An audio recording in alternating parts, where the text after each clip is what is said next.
Hi, I'm Dani Johnson. Welcome to our home. Today I wanted to kind of just put this quick video together for you because I had a recent conversation with somebody and I thought, you know what, I need to talk to somebody else about this. I was here in my home and having a conversation with somebody who is super important to me and somebody who I have watched overcome so many different things inside of her life. And she recently had a trauma that was just really, really bad. And it was a relationship that just did not turn out the way that everyone had planned and that way that everyone had hoped that it would turn out. And I've actually had a very similar conversation with several people in my life who have walked through breakups and divorces and just traumatic, horrible experiences with people that they love. And so I believe that today's video is going to be a super helpful and beneficial one for you because within just a few months after this conversation that I had with this really precious person that I love so much and who is really an amazing person, I literally watched freedom start to come over her as a direct result of this very simple revelation. So my question to you is, are you divorced? Have you been through a divorce? I have. 28 years ago, I was a homeless woman. And I became a homeless woman for a couple of different reasons. Number one, prior to being homeless, at 19, I started a business and failed miserably, invested about $25,000 into learning how to be in business, learning how to make money, learning how to market, things like that.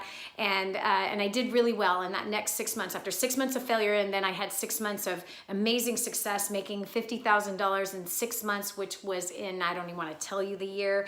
It was a really long time ago.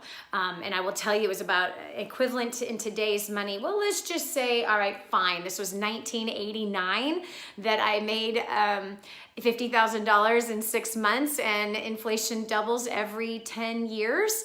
So you go ahead and do math, okay? It's a lot. So it was more than six figures. It was six figures, okay, in a 6 month period. And I was now 21 years old, making that kind of money. And I met and married a guy that I only knew for 7 days. And in that very short, knowing this person and marrying him, which was like the dumbest thing I could have ever done. I was a fool to do something like that. What ended up happening is that, I ended up homeless as a direct result of this. My business had been embezzled by somebody completely different. And my husband had taken off and he now was living with another girl off in Japan. And so my credit cards were completely maxed out and now I'm homeless. I don't have a way to pay rent. I don't have a way to buy food. And it was a really miraculous story of how I bailed myself out of that situation. And in the next 2 years, I made my first $1 million by starting a business literally from the trunk of my car. And so that business still, in fact, I started a second business 3 months after that, and that business is still alive today and has generated tens of millions of dollars throughout the years. I'm a mom of 5, grandmother of 8, married to an amazing man. So I ended up getting remarried. In fact, I met my current husband 3 months after I was homeless. He was a young 18-year-old kid who had a beautiful girlfriend who was 16 at the time. And then there I was, 180 pounds, and I was 22 years old when he and I met. And we've now been together for 28 years. Cannot believe it. Really cannot believe it. So anyway, so I've been through a divorce. In fact, I had to search high and low to try to find my husband to get a divorce, and then I couldn't even find him to make that happen. So I understand the pain of divorce. I remember, in fact, when I was homeless, it was actually the thing that I think I was the most pained about. And I remember looking at myself just going, wow, I have like the worst possible resume. This just sucks. I am 21. I have already had a child. I am now already divorced. I'm 21 with a child that I've had, and I felt like I was totally damaged goods. I did. I felt like, who would ever want me? Now, first of all, I had those feelings my entire life, to be honest with you. I was raised in a violently abusive, drug-infested home. I was molested from the time I was 3 till I was 16. So this was not the first time that I encountered the I'm not wanted, scenario, or I'm not wanted tape that was playing around in my head. And so here I'm now 21, and I'm just sitting there going, I remember crying so hard, like, wow, I am divorced and I've had a kid and I'm only 21, and wow, and I'm homeless. Like, who will ever want me? I am so not desirable by any man. So I started to gain a bunch of weight, right? And I started to mess around with drugs, right? And I did a lot of other really, really stupid things that I'm not there anymore. And I obviously made some huge changes, and that's not who I am today. But when I've talked to divorced men or women, I've noticed something. You see, I had to get past my divorce. I had to get past my marriage failure. So when I exchanged vows with my first husband, I was going to be married forever. His idea of marriage, however, was like inviting other people into our bed. His idea of marriage was that we would have more of an open relationship. Now, if I had spent more than a week getting to know the guy, I probably would have learned that. But I didn't. I was a fool and, met a guy in a hotel lobby and then, flew up to a different country to go marry him. So the bottom line is what are the signs of you still being married even though you're divorced? What are the signs? One of the major signs that I have seen in divorced people, especially more freshly divorced, and actually it's not just in freshly divorced people, it's actually people who've been divorced for 20 years. There's something that is in common with people who are still married emotionally, even though the divorce papers have been signed. So are you still emotionally married to your ex-spouse, ex-husband, ex-wife? Are you still married? You're like, no, Dani, I am so not still married to that person. Are you sure? Are you sure? No, I'm positive. Like, the divorce is final. The papers were signed. Are you sure? Yes, of course, I'm sure the papers have been signed. Okay, that might be the case. The papers might have been filed at the courthouse and it's done. You no longer have to carry their name if you're a woman and she's no longer in your life, right? But are you still emotionally attached to your ex? In fact, you don't even have to be divorced. It could be an ex-boyfriend or an ex-girlfriend, right? Are you still emotionally attached to your ex? Don't say no so fast. Think this through. How do you know you're not? Well, let me show you how you know you are. If you haven't forgiven them fully for all the words, for all the feelings, all the pain, the betrayal, the harshness, you're still being controlled by that person. That when that person's name is mentioned, that something inside of you goes, ugh. Guess what? You're still being controlled by your ex. You're still giving your heart over to that person and over to that relationship. So you're still married emotionally. Let me show you another sign that you're still married emotionally. You're afraid to enter into another relationship. You're afraid to dream that maybe, somehow, some way, someday, that you'll experience love in a healthy way this time. If you're afraid, therefore you've maybe crawled yourself into a nice little cocoon with a nice little book or your favorite television show on Netflix or Amazon Prime, your favorite video or video game.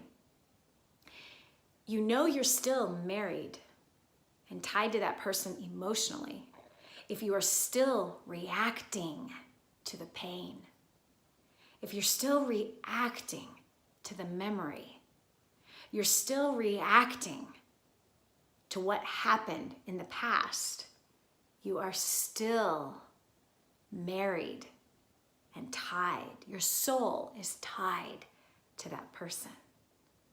That if their favorite color was red and now you hate red, you didn't hate red before, but now you hate red because it was their favorite color, guess what?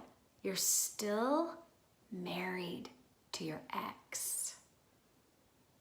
if you have a bunch of judgments that have risen up inside of your heart because of the painful experience that you had with them, like this, oh, I can't stand people that are, let's say that you were married to a plumber. Oh, I hate plumbers. Okay, I will give you a prime example. My ex-husband was a golfer. Now, I couldn't stand golf before, and I really didn't like golf after, but I now hated golf. Do you understand? Like, I hated golf with a passion. In fact, he left me in Hawaii to Japan for a golf business deal with some multi-millionaire, and then ended up in the arms of another woman. So listen, I all of a sudden now hated golf. And anyone that liked golf was like, ugh, this was my, ugh, like it was detestable to me. Why was it detestable to me? Because I was still emotionally married. My soul was still tied to my ex. So whatever it was that my ex liked or loved, I now hated. I now despised. I now wanted nothing to do with it, which was all a sign I was still married emotionally. So friend, do yourself a favor. If you've taken the hardest step, and that was to get a divorce from the very toxic relationship that you were in, please cut off the toxicity. Please do not associate everything that was with him or her to be now toxic. Please don't, hate a color, a smell, a place because of one person and something bad and toxic and maybe even abusive that happened there. If you really want to be free, there's only one way to really be free, and that is to forgive. When you choose to forgive, and I mean fully release the person, now you have the anxiety off of your shoulders. Now you have your heart cleaned. Now you have your mind cleared. Now you don't feel the pressure of the hatred or the how do I get back at him or her, or the pressure of reminding yourself of all the pain that happened back then. But now you're clean. You will feel lighter. You will feel better. You will be healthier when you truly release that person and you come to the place where you say, he or she owes me nothing. You see, you really can't forgive unless also you realize your part in the mess. When you can take personal responsibility for what you did. You take personal responsibility for your reactions in your mouth lashing back. When you take personal responsibility and you perhaps look at the whole situation from a much bigger perspective, you can continue to sing the song as a victim, or you can be free. You can't have both. You can sing all the beautiful lyrics. Poor me, I was wronged, I was betrayed, he or she hurt me. That was devastating. It was so painful. You can sing that song all the way to the day you die, or you can be free. You can be free by forgiving. I know this is true. I've had lots of people in my life that have had to forgive. I've had to forgive myself also. And I had to forgive myself for failing in that first marriage, letting myself down, letting everyone around me down. I failed, and I had to admit that, and I had to own that. I had to be responsible for how I failed my husband also. That maybe I maybe showed him to be something that I wasn't, and when he discovered what I actually was, he discovered that he wasn't wanting to be married to me anymore. Not to mention the fact that I gained 25 pounds right after we got married. And then when I became homeless, I gained another 25 pounds. I was a complainer. I was very condemning. And I was very critical. I couldn't ask for any man or woman to be married to that. So when I really took a long look in the mirror, I could see and justify his actions. And it was then that I could forgive him and have to forgive myself for failing. So will you do that? Don't stay married to the person you're divorced to. Don't stay married to the last business failure or job failure that you've had. Don't stay married to your back pain, your emotional pain. Don't stay married to your past. Don't let your past rule your future by ruling your present day. But what you can do, my friend, is you can let it go. You can totally release it. If I have been able to release these things in my life, then you can too. And it simply is this: coming to this place, you owe me nothing. They don't even have to be there for you to even say those words. You owe me nothing. You owe me nothing. The debt is canceled. It's over. It's clean. You owe me nothing. And you say that however many times you need to say it. And then you start purposely to bless the person. Purposely to pray blessing over the person. Purposely to speak blessing about that person. And when somebody else tries to say something ill about that person, you say, you know what? These are the things I like about that person. These are the things that bless me about that person. That's how you know you have forgiven. And guess what? It's going to take the confession of your mouth. And you might say, but Dani, you don't know what they did. You're right. You don't know what my father did to me. You don't know what my ex-husband, you don't know what a lot of people have done to me. It doesn't matter what they did. I can only own what I did and what I will do with the pain. And I want freedom. I want a life of adventure. I want a life of security and fulfillment. I do not want the life of victimized pain. I don't want the life of repeating my past over and over again. I want a life of love. I want a life of giving what I want to receive. And I know I'm going to screw up in the future. I just know it just based on my human nature and knowing it from my very past that I am going to screw up. So if I am a forgiver, and I am quick to forgive and to bless and to fully release all wrong, then I know I'm going to have the chance of receiving that when I need it to. I know I'm going to have the chance that when I mess up, that maybe grace would be extended to me. What I do know is that my Father in heaven has forgiven me freely, and he commands me to forgive freely, that I've received forgiveness freely, and therefore I should be giving it. It makes life easier. I challenge you right now. If you're divorced, be divorced emotionally, mentally, spiritually, and physically, not just on a dotted line, but get healed by choosing to release, choosing to love, choosing to edify, choosing to build up, choosing to recognize the things that you fell in love with that person and to leave it at that. It doesn't mean you re-engage in a relationship with them. What it means is that you now have the pressure off of you. You can smile again. You can be free emotionally, mentally, spiritually, physically, and financially. Listen, if you've never gone over to DaniJohnson.com, please go over there. There's lots of videos like this, as well as lots of other different types of videos of every topic that I think you might want. How to correct your finances, how to pay off all of your debt in 5 to 7 years, and how to create wealth, as well as how to improve your communication skills so that you can stop the fighting at work and at home, that you can reduce your stress, and that you could actually add more peace and fulfillment into your life. How to go from nothing to a whole lot of something is at the website DaniJohnson.com, and I really hope and pray that you get blessed from there, and or come out and join us live at a First Steps to Success training seminar. There's one taking place here shortly. If you go to the website, DaniJohnson.com, and they're taking places all over the world as well. New Zealand, the Netherlands, and Latvia, all over the world, these events are taking place. So go to the website and click on events, and you'll find where around the world the next First Steps to Success is taking place. I hope to see you then. God bless you, and I pray you have an amazing rest of the evening.